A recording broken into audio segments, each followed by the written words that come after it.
بسم الله الرحمن الرحيم. سأل سائل بعذاب واقع للكافرين ليس له دافع من الله ذي المعارج تعرج الملائكة والروح إليه في يوم كان مقداره 50,000 سنة فاصبر صبرا جميلا إنهم يرونه بعيدا ونراه قريبا يوم تكون السماء كالمهل وتكون الجبال كالعهن ولا يسأل حميم حميما يبصرونهم يود المجرم لو يفتدي من عذاب يومئذ ببنيه وصاحبته وأخيه وفصيلته التي تؤويه ومن في الأرض جميعا ثم ينجيه كلا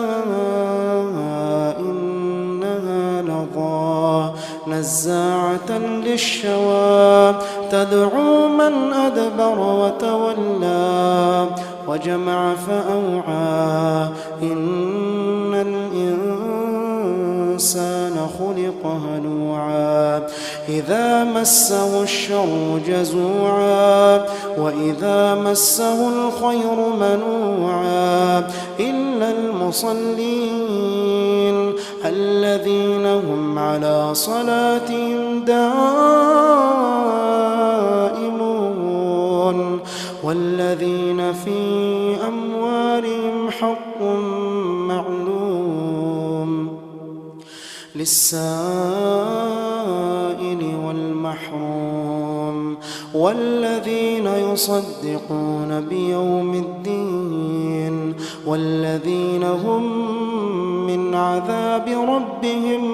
مشفقون إن عذاب ربهم غير مأمون والذين هم لفروجهم حافظون إلا على أزواجهم أو ما ملكت أيمانهم فإنهم غير ملومين فمن ابتغى وراء ذلك فأولئك هم العادون والذين هم لأماناتهم وعهدهم راعون والذين هم بشهاداتهم قائمون والذين هم على صلاتهم يحافظون أولئك في جنات مكرمون فما للذين كفروا قبلك مهطعين عن اليمين وعن الشمال عزين أيطمع كل امرئ منهم أن يدخل جنة نعيم كلا إنا خلقناهم مما يعلمون فلا أقسم برب المشارق والمغارب إنا لقادرون على أن نبدل خيرا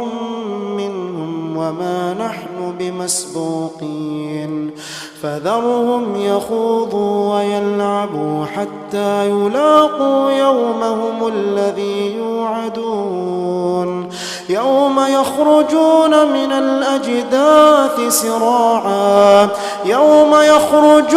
من الأجداث سراعا كأنهم إلى نصب يوفضون خاشعة أبصارهم ترهقهم ذلة ذلك اليوم الذي كانوا يوعدون.